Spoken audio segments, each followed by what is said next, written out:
लंबी कतारों की सवाल के साथ क्या देश में वाकई गैस की किल्लत शुरू हो चुकी है, क्योंकि सरकार अब तक ऐसी किसी भी स्थिति से इनकार करती रही है। लेकिन अब जो तस्वीरें सामने आई हैं वो साफ इशारा करती हैं गैस के लिए मारामारी अब मेट्रो सिटी तक पहुंच चुकी है। क्या दिल्ली और क्या मुंबई, दोनों ही शहरों में अब गैस एजेंसी के बाहर। तो जैसा कि आपने देखा है, न्यूज़ पूरे इंडिया में चल रही है। इस टाइप की न्यूज़ काफ़ी कॉमन है इस समय। बहुत जगह पे पैनिक हो रहा है, और क्योंकि सब के सब इक्वेट कर रहे हैं इसके साथ कि ईरान का वॉर चल रहा है, प्लस हमारी गवर्नमेंट कुछ कर नहीं पा रही है और पाकिस्तान आगे निकल गया, बेसिकली दिस एंड दैट से सब चल रहा है। और इसके चक्कर में इस टाइप की न्यूज़ और छोटे छोटे इलाकों में बहुत सारे लोग ब्लॉग बना बना के दे रहे हैं। कहीं कहीं पे इशू रियल भी है। मैं आपको आगे इस पूरी वीडियो में समझाऊंगा कि इशू रियल कितना है और ये कैसे कैसे एक्चुअली उत्पन्न हुआ है। बहुत बेसिक से अगर आपको मैं फंडामेंटल बताऊंगा तो आपको समझना पड़ेगा कि भारत सरकार के डेटा के हिसाब से हमारी गैस की पर डे की खपत सिर्फ और सिर्फ 50 लाख सिलेंडर है, रफली अराउंड दैट। लेकिन करंट कंडीशन में पैनिक बाय के चक्कर में और ये जो रूमर्स फैल रहे हैं, क्योंकि कमर्शियल लेवल में इशू हुआ है। कमर्शियल लेवल में ऐसा नहीं है कि इन लोगों को कंटिन्यू गैस सिलेंडर मिल रहे हैं, इनको थोड़ा बहुत इशू हुआ है।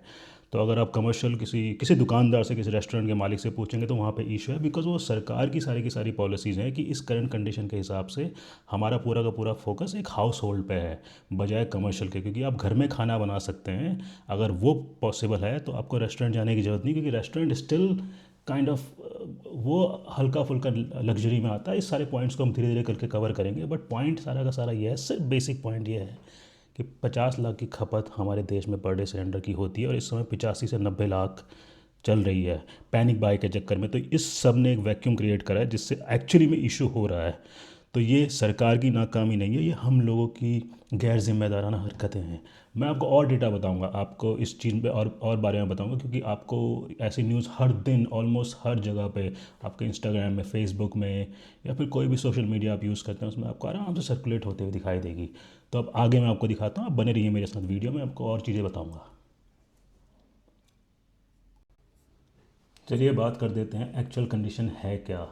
ये मिनिस्ट्री ऑफ पेट्रोलियम की साइट पे आपको आसानी से मिल जाएगा।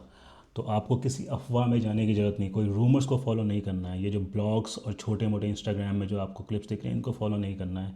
आप जाइए, अगर कंप्लेंट है आप कंप्लेंट कीजिए, लेकिन आपको एक सोर्स ऑफ ट्रुथ पकड़ना पड़ेगा, है ना। दो और दो हम चार समझते, लेकिन कहीं ना कहीं से हमने सोर्स ऑफ ट्रुथ देखा है ना। आपके पास इंस्टाग्राम में मैं कल भेजूंगा कि दो और दो पाँच होते हैं, आप उसको मान लेंगे, क्योंकि आपको पाँच पाँच वीडियो एक दिन में आ चुके हैं, तो इसलिए आपने मानना स्टार्ट कर दिया दो और दो पाँच। आपको सोर्स ऑफ ट्रुथ समझना पड़ेगा, रियलिटी कहाँ से आ रही है, आपका देश चलाता कौन है, ब्लॉगर चलाते हैं कि सरकार चलाती है।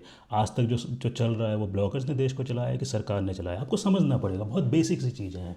तो देखिए सरकार क्या बोल रही है।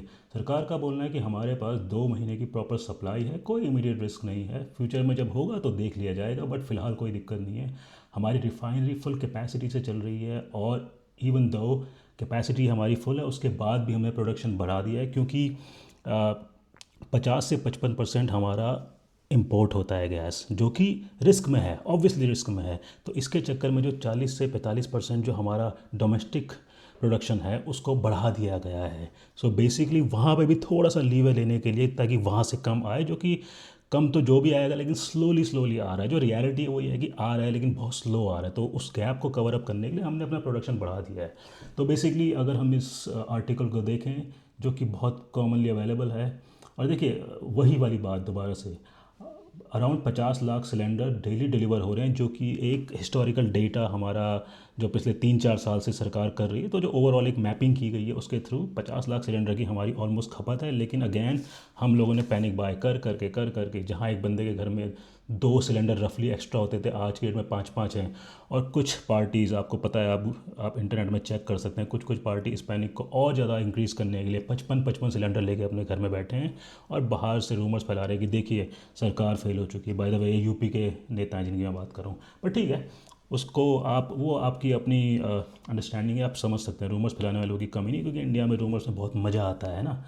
तो देखिए ये आर्टिकल क्या बोल रहा है, पूरी की पूरी सप्लाई है और डिमांड जा चुकी है आगे, क्योंकि बाइंग आउट ऑफ फियर, ये देखिए इसमें साफ साफ लिखा पड़ा है, लोगों ने अपने पैनिक के चक्कर में चीज़ें खरीदी है, बट स्टिल कंडीशन काफ़ी हद तक स्टेबलाइज हो रही है। और इसके बाद मैं अभी अपडेटेड आर्टिकल के बारे में बताता हूँ, जो कि अपडेटेड है एज ऑफ नाउ। देखिए यहाँ पे भी एक अपडेटेड आर्टिकल है सेम वेबसाइट से, और उसमें लिखा है कि कोई भी फ्यूल शॉर्टेज नहीं है, पेट्रोल डीजल एलपीजी अवेलेबल हैं, पेट्रोल पंप पूरे खुले हुए हैं, पैनिक करने की ज़रूरत नहीं है। गवर्नमेंट ने क्लियर कर दिया है कि कोई क्राइसिस नहीं है। और ऊपर से फेक न्यूज़ से बचें, प्लीज़ प्लीज़ प्लीज़, रूमर से बचें, देश ऐसे नहीं चलता है, रूमर से बचें। हमारे पास स्ट्रांग बैकअप है, रिज़र्व हैं जो कि वीक्स तक चलेंगे। आई थिंक 60 से 70 दिन का बैकअप फ़िलहाल है, और सिलेंडर भी आए हैं। और उसके आगे हम पढ़ते हैं, कोई डिले या कंजेशन नहीं है। थोड़ा बहुत डिले तो है, बट कंजेशन इतना ज़्यादा नहीं है। और मोरोवर सरकार पूरे अलर्ट मोड पे चल रही है।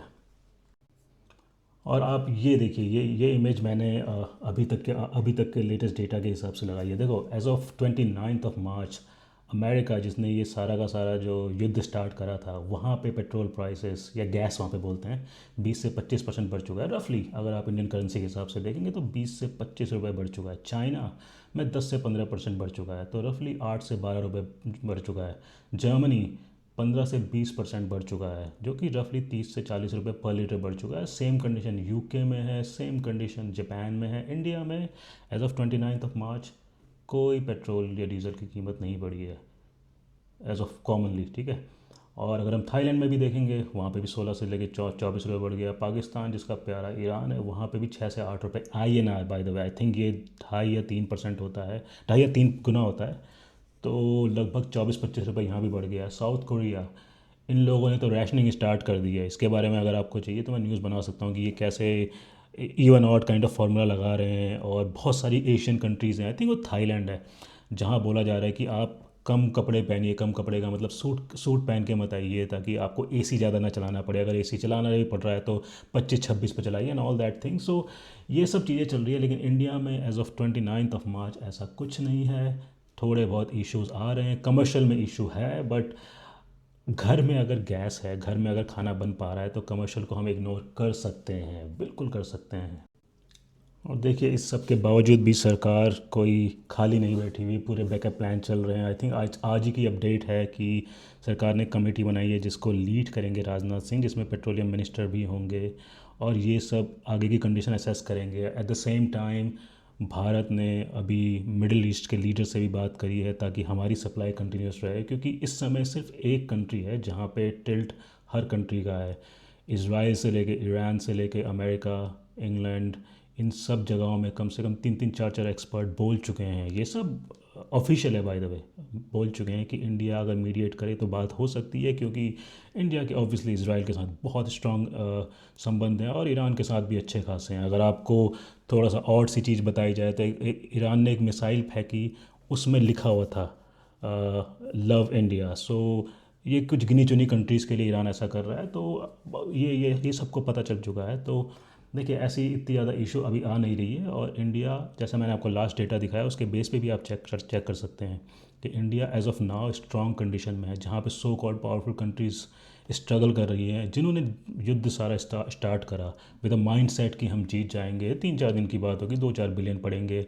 वो इस समय उन्हीं के एस्टिमेशन के हिसाब से 25 से लेकर 28 बिलियन के लॉस पे चल रहे हैं। और अभी भी उन लोगों ने, मैं अमेरिका की बात कर रहा हूँ, उन्होंने अभी भी 200 बिलियन अपनी कांग्रेस से मांगे हैं, क्योंकि वहाँ पे अगर प्रोलॉन्ग कोई वॉर चलती है और उसके बाद उन्हें फंड करने के लिए कहीं ना कहीं से उनको और बजट चाहिए, तो उन्हें कांग्रेस का अप्रूवल देना पड़ता है। बट ये सब वहाँ की बातें, हमें से ज़्यादा इम्पैक्ट होने की ज़रूरत नहीं है। वो लोग लगे रहें, एज लॉन्ग एज हमें मिल रहा है, हमें क्या फ़र्क पड़ता है। Government has reduced special excise duty on both petrol and diesel by rupees 10. This brings the excise duty on petrol down to rupees 3, while diesel now attracts no excise duty. Hardeep Singh Puri, India's Minister for Petroleum and Natural Gas, took to social media platform X and said that the government has decided to take a hit on its own finances to safeguard Indian citizens. I am now reading an excerpt from his post. जैसा कि मैंने कहा कि कहीं कहीं पे issue है, मैंने खुद भी 2 जगह पे इशू देखा है, बट उनमें से ज़्यादातर लोग वो थे जो कमर्शियल वाले थे, और वो काफ़ी ज़्यादा पैनिक कर रहे थे और वो परेशान भी थे, एंड राइटली सो। उनका भी बिजनेस अफेक्ट हो रहा है, बट क्या कर सकते हैं, कहीं ना कहीं प्रायोरिटी लेवल आएगा। तो सरकार एक हाउस होल्ड को गैस प्रोवाइड कर रही है, but at the same time इतनी सप्लाई पूरी दुनिया में नहीं है कि हम कमर्शियल को भी दे सकें। लेकिन सबसे बड़ी बात, मेन चीज़ ये है कि यहाँ पे बहुत सारे प्रोटेस्ट या फिर धरने, सो कॉल्ड यात्रा, ये पूरी की पूरी ऑर्गेनाइज़ की जा रही है, जहाँ पे लोग बैठे हुए हैं और आप जब उनसे पूछें कि अच्छा मैं इस एजेंसी से आया हूँ और मेरे पास वेरिफिकेशन के लिए कॉल है, आप दिखाइए कि आपको गैस नहीं मिल रही है, तो वहाँ पे कुछ लेडीज़ ने ये कंफर्म किया, नहीं हमें हमारे पास तो गैस मिल रही है, हमारे पास तो सब कुछ है, हम तो ऐसे ही बैठे हैं, और ये स्माइल हो रही है, स्माइल पास कर रहे हैं ऐसे में। तो आप समझ रहे हैं ये सब का सब स्टेज किया जा रहा है, और यही एज अ कंट्री हमें देखना पड़ेगा कि हमें रूमर से बचना है।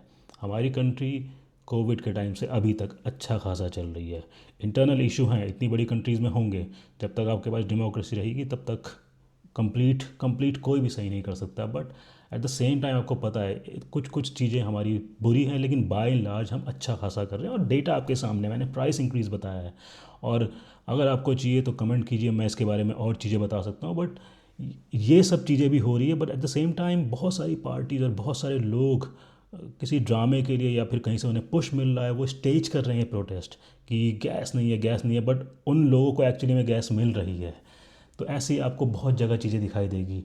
और बाकी अपडेट आपको पता है कि शिप हमारे निकल चुके हैं, शिप आ रहे हैं। मैं अगले आर्टिकल में आपको बताता हूँ और इन्फॉर्मेशन क्या है। किया ही हुआ है कि मित्र देशों के लिए स्ट्रेट ऑफ हॉर्मुज खुली है, और जिन देशों को वो मित्र मानता है उसमें भारत भी है। हॉर्मुज में फंसे भारत के ऑयल और गैस टैंकर धीरे धीरे वहां से निकल रहे हैं, भारत पहुंच भी रहे हैं। खबर यह कि 2 एलपीजी टैंकर जल्द भारत पहुंचने वाले हैं, और इंडियन नेवी इन टैंकर्स को समंदर में एस्कॉर्ट कर रही है। किसी भी मुश्किल वक्त में इंडियन नेवी इन टैंकर्स के साथ वहां मौजूद रहेगी। इस बीच प्रधानमंत्री नरेंद्र मोदी ने सऊदी अरब के क्राउन प्रिंस मोहम्मद बिन सलमान से फोन पर बात भी की है। प्राइम मिनिस्टर मोदी ने समुद्री मार्गों की सुरक्षा और नेविगेशन की स्वतंत्रता सुनिश्चित करने की आवश्यकता पर जोर दिया है। तो पहली अच्छी खबर तो यह कि 2 टैंकर और आ रहे हैं, लेकिन हमें एक रेगुलर इनकमिंग चाहिए ऐसे टैंकर्स की।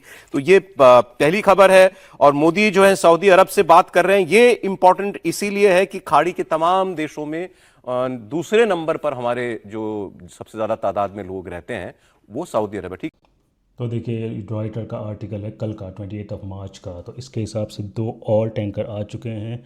तो जैसा कि हमारी मिनिस्ट्री और प्रधानमंत्री ने बताया है, हमारे पास आराम से बैकअप पड़ा हुआ है, हमारे पास रिज़र्व अच्छे हैं, और इन रिज़र्व को भरने के लिए भी हमारे पास कंटिन्यूस सप्लाई आ रही है। कमर्शियल सिलेंडर का इशू है जो कि फ़िलहाल कम होता हुआ नहीं दिख रहा है, और जो आपको ब्लॉक्स मिल रहे हैं या फिर कहीं पे आप जाके चेक भी कर रहे हैं, जो सप्लाई का इशू आ रहा है वो पैनिक बाय के चक्कर में आ रहा है। तो 50 लाख सिलेंडर की खपत में जब आप 85 लाख लेने लगेंगे तो पूरी दुनिया में कोई भी कंट्री स्ट्रगल करेगी। तो आप सबसे पहले रूमर से बचिए। आपके सामने हिस्टोरिकल रिकॉर्ड है, कोविड से लेके यूक्रेन रशिया वॉर के बाद और डोनाल्ड ट्रंप के सैंक्शन के बावजूद हमने कांस्टेंट ग्रोथ करी है, हमारे पास एविडेंस है। और ये उस समय की गई है जहाँ पे पूरी वर्ल्ड की मेजर इकोनॉमीज डाउन है। अगेन सारा का सारा डेटा अवेलेबल है, आप चेक कर सकते हैं। तो थोड़ा सा भरोसा रखिए, सब कुछ चीज़ सही चल रही है। भारत सरकार युद्ध स्तर पे कार्रवाई कर रही है, अपनी सरकार पे भरोसा रखिए। हमारे पास रिकॉर्ड है, हम चेक कर सकते हैं। और सबसे बुरी बात रूमर्स, इनसे बचिए। रूमर्स सब खा जाती है, रूमर्स से बचिए, सब सही हो जाएगा। कमर्शियल को थोड़ा सा इशू रहेगा, लेकिन ओवरऑल कंडीशन बेटर हो जाएगी। तो जुड़े रहिए मेरे साथ ऐसे ही। अगर आपको मेरा वीडियो पसंद आता है तो सब्सक्राइब कीजिए, लाइक कीजिए, कमेंट कीजिए। कमेंट में कोई टॉपिक बताइए जिसके बारे में मैं नेक्स्ट वीडियो बना सकता हूँ। Thank you, till next time.